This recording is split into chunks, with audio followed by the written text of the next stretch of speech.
everybody. So I decided that I wanted to film a bookish resolutions video. I thought about not doing this because I don't know if anybody else is like this, but I really, really procrastinate when it comes to resolutions, or I wouldn't even say procrastinate. It's just not in the forefront of my mind. I always find it fascinating that there are so many people who literally think up their resolutions for the new year and write them down before the actual new year and during like peak Christmas shopping season.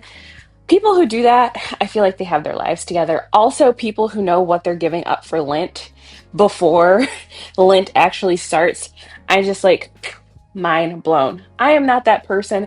I usually am too frazzled before the new year that I just can't even think about what I'm going to resolve to do in the new year.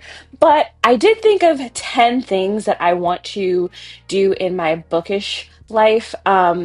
Just to make my reading experiences better, to spend my time in a more efficient and enjoyable way, and just, things that I want to challenge myself to do. So, even though it is currently January 7th, I'm still going to announce my bookish resolution. So, let's just get right into the resolutions.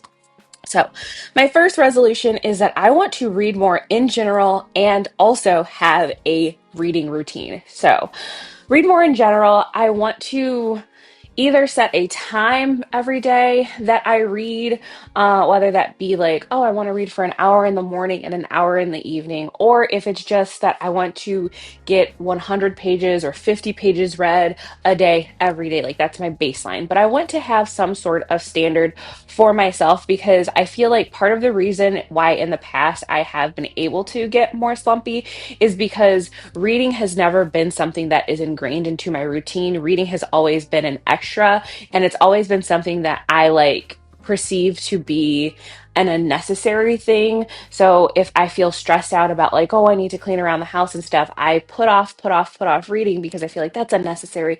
That's not something that is productive, but it actually is. Reading is so relaxing to me and it puts me in a good mood. And it's just like a nice little, like, I don't know if it's dopamine or serotonin hit. One of those two, when I get some pages read in a day, I feel accomplished. And what is 1 hour out of my day? So I want to add that to my routine. Also, with routine, I want to make sure, like I said, that I have certain times during the day that I read. I know that there are some people who read in the morning before they go to work. There's some people who read at night at certain times. I have to figure out what my happy time during the day is to read. I know for a fact that it's not in bed because I fall asleep the minute my head hits even the headboard. I don't even have to be laying horizontally. I'll fall asleep if I try to read in bed. But yeah, that is my resolution, my first one. My second resolution is I want to get more out of my comfort zone with reading. I feel like in the past I have been, I don't, maybe contrarian is the correct word. I have been called contrarian in the past, but I think that for some reason I have this personality tick, I guess, where I feel like if something is extremely popular, that I'm probably not going to like it, or that it's overhyped, or that if something makes me feel uncomfortable, as in, like, I might not be able to grasp the material entirely, or it might challenge certain things that I have kind of created in my head that I don't want to read it. And I want to get out of that. So, an example of those things is if I've told myself for years and years and years that I don't like this is actually a perfect example because this has happened in the past. For years, I was like strictly fantasy, strictly fantasy. I will read thrillers, but I will not read romance. I had like this super negative connotation to romance for who knows why. It's something that I had made up in my own head about it. And so I was really, really resistant to the idea of reading because for some reason in my head, I thought, I don't read romance. I'm a fantasy reader. And then I finally was like, okay, I was watching reviews for certain romance books and I was like, these synopses do sound kind of good. Like, let me give them a try. And what would you know? I actually really, really enjoyed them. So I have these ideas and preconceived notions about myself and about what I will and will not like in my head. And if I go out of my comfort zone and try something that I've just known that I wasn't going to like, Sometimes I like those things. So I do want to try getting into like historical fiction. I do want to try getting into sci-fi. That's one genre that I have told myself that I wasn't going to like. And I've read very little, if any, sci-fi. So I would love to do that. So number three, I want to start DNFing books before it's too late. In the past, I have definitely had a hard time DNFing books. Um, for multiple reasons. One reason is because it's a book by an author that I may have loved in the past, and I'm kind of in denial about the fact that I'm not quite enjoying their new book. It's also been because I've seen reviews for a book, and I know that there's like this amazing plot twist or amazing plot point at the end that I really want to get to, but the majority of my reading experience has been terrible. But I just want to get to that thing because I feel like it'll make me slogging through the stuff that I wasn't enjoying worth it. And sometimes it does make it worth it, but also sometimes maybe it wouldn't have been a slog if I would have waited a month when I was in more of a mood to read that book, you know? So I really want to start DNFing books before I've already started to go into a full-on slump. This is a lesson that I'm still learning to this day, because I last year in December, I was trying to make Fetch happen with This Will Be Fun by E.B. Asher. I wasn't enjoying it very much. It wasn't terrible, but I didn't feel like picking it up whenever I put it down. And that put me in a kind of a mini reading slump. I didn't get much reading done during the month of December because I was trying to force myself to read a book that I wasn't really enjoying. So I'd love to do that. Number four, I need to stop being so hard on myself. I think one of the reasons why I don't necessarily get as much reading done as I would like to is because I'm hard on myself in my general life, not even necessarily reading wise. So I will sit down to read. So this is me. Let's set the scene. I have decided I'm going to read for an hour today, and I get my book and I crack it open and I look up and I say, oh my gosh, there's stuff on that kitchen table. I need to clear that kitchen table. Oh my gosh, Margot, how could you be so lazy and not clean up the kitchen before you decided to sit down and read? You're being like selfish and lazy. Get up and clean. Girl, get it together. You can enjoy life. I have a very hard time sitting down and relaxing if I feel like there's something that could be done. And newsflash to myself, there's always something that could be done. I have a dog. There's always going to be dog toys on the ground. There's always going to be laundry that needs to be done. There's always going to be X, Y, and Z. But I can't let those things existing keep me from enjoying the little things in life that I enjoy. So I need to stop being so hard on myself, and I need to set boundaries for myself not to cross on myself and have strict relaxation time and strict, this is my time to clean. If I can't get all the cleaning done within this time frame, then I'm just going to forget about it until tomorrow. So that is number four. Number five is I want to use my reading journal more. So I've decided to start using a reading journal. I set a spread that I really, really like. I did a video on it, and I need to actually start using it though. I did find myself this first week of the new year, since I'm so not used to using a reading journal, that I forgot to track how many pages I was reading each day. And then I'm like, I don't remember how many pages I was reading each day. So when I edit my vlog, I'm going to have to make notes of how many pages I read each day so that I can log them in my reading journal. But I love the idea of reading journaling, because I love having statistics to share at the end of a video. That's my ideal sort of reading wrap up, is being able to share with you guys how many pages I've read during the month, how many days during the month I read. It just seems like it's just fun to me. It's a fun idea. I've never successfully done it, but I would love to successfully do it this year. And this is a part of not being hard on myself. If I kind of slip by the wayside a little bit 1 month and don't log as much, I need to continue to do it. I have this thing where if I'm not perfect on the first try, I'm like, you should just quit. Like, it's not even worth doing. And yeah, it is actually worth doing. So, using my reading journal more is definitely a goal of mine. Number six is one that is going to be slightly difficult, but I really morally want to try to do it. And that is, I want to try to buy fewer books on Amazon and more via brick and mortar stores. So Amazon is pretty difficult because they do have such good prices and deals on books, but I have learned that part of the reason why their pricing is so amazing and so good is because I believe from what I've seen and what I've heard and what I've read, a lot of times they are actually losing money on books because they are trying to compete with brick and mortars like Barnes and Noble and other stores because basically they want to essentially run a monopoly on the books.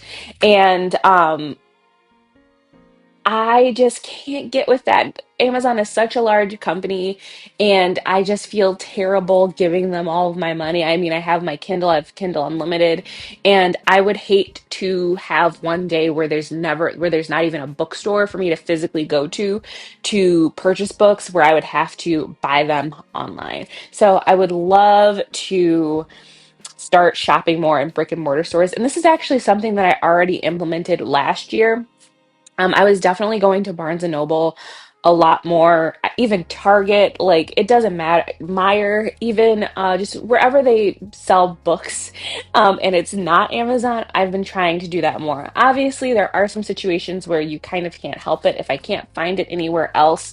Um, and I might have to do Amazon, but I could buy it from a different seller and not brand new. So that is one thing that I'm going to try to do. I probably still will purchase a couple of things from Amazon. So if you ever see an Amazon book package, please don't tell me that I didn't follow my rules because this is me doing it less. So yeah, and with that, my seventh resolution is that I want to start thrifting more books.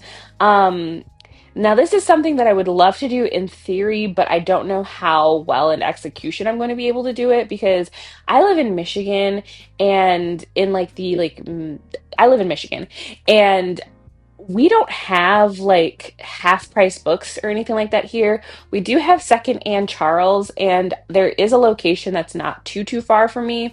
It's not close either, but the location that I know of, they don't typically have books that I'm interested in. And I have a hard time finding like books that I'm actually interested in thrift stores. A lot of times in the past when I've thrifted books, I've gone to the thrift store and bought books that I had a very vague interest in, but kind of in the back of my mind, I knew that I wasn't going to actually read them. But I might even try purchasing more books on like I think it's called Depop or whatever, the app. So, yes, I would love to thrift more books and not buy everything new because books are expensive, especially if I'm trying to lean further from purchasing from Amazon and to keep things within budget. I am going to try to thrift more books.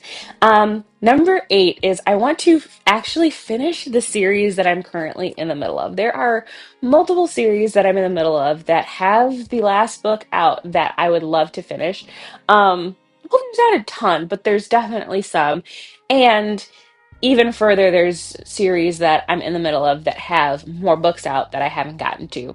So one of the series that I'm thinking of in particular is the Throne of Glass series. I have been reading that series for years, and I am on the tandem read of Empire of Storms and Tower of Dawn, and I need to finish that. I think I might do a dedicated vlog of finishing that. I have had a very hard time with that tandem read. I kind of wished that I would not have even done the tandem read and I would have just read them separately. But yeah, so I would love to start making more headway into the series that I'm in the middle of and not just start a whole bunch of series if I'm not getting any progress in the ones that I'm already in the middle of. And so, number nine, I would love to join some sort of book club, even if it's like an online book club with like a booktuber. Um, I have never been in a book club before, and this is kind of also tied into getting out of my comfort zone.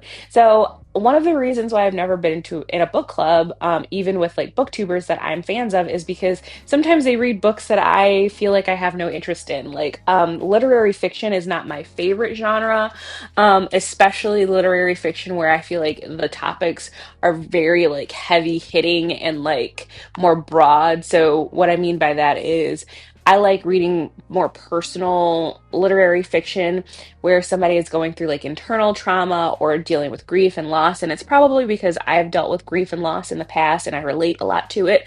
But when it comes to like broader social issues that I feel like are so like almost like ingrained in society and set in stone, and reading about people who are dealing with the ramifications of those things, I have a hard time reading them because I feel like sometimes they make me feel, I don't even know if it's anxious or like dejected. I don't know, but I feel like I would feel like that if I read that, but I've never read one. So again, with me telling myself what I like and what I don't like without actually trying it out. So I would love to join a book club. The booktuber in particular that I'm thinking of joining their book club is Lily Reads, because she does read a lot of literary fiction. A lot of the books that she reads are pretty far out of my comfort zone reading wise. Like, I don't read literary fiction. She loves literary fiction. She reads a lot of mysteries.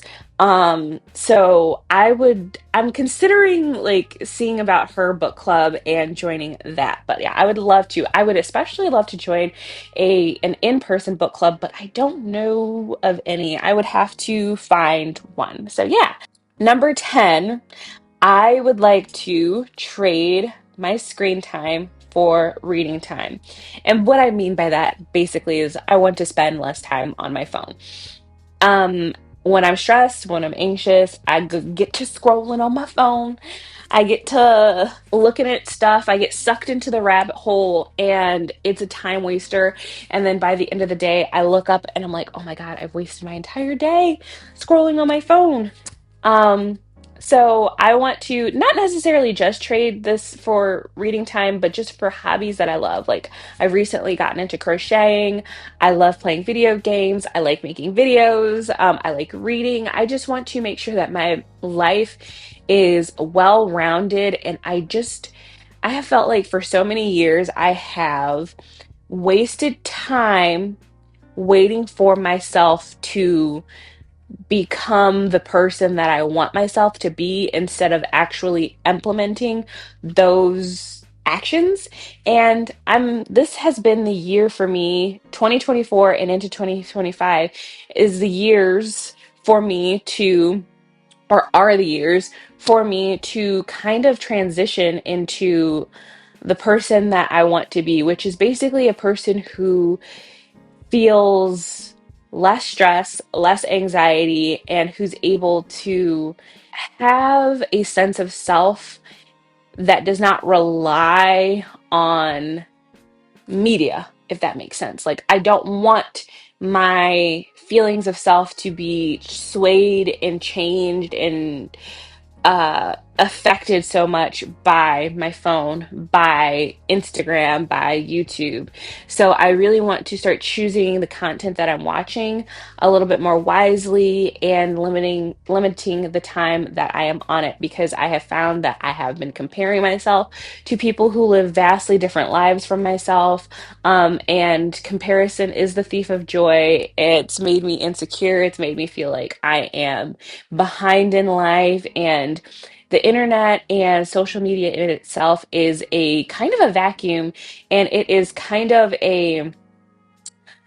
it is not reality. It is very curated. And if you compare yourself to those things, you are comparing yourself basically to an advertisement. And I've never watched a Tide commercial and thought to myself, man, I really wish I was living that Tide commercial life.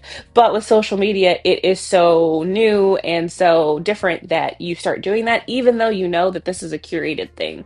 So I would love to, like I said, spend less time critiquing myself, comparing myself to others, and instead enjoying the things that I actually love to do. And reading is one of those things. So, those are my 10 resolutions, bookish resolutions for the new year. Tell me, what are your bookish resolutions? Tell me like your top three bookish resolutions for 2025. Now, with these resolutions, they're obviously flexible. I'm going to have some months where I do better than others, but with resolutions, with trying to make changes in your life, it's all about the small steps. It's all about building little habits that compound on top of one another. And that's all you can do. If you have a bad day, you have a bad day. If you have a good day, you have a good day, and that's great. But it's all a ratio.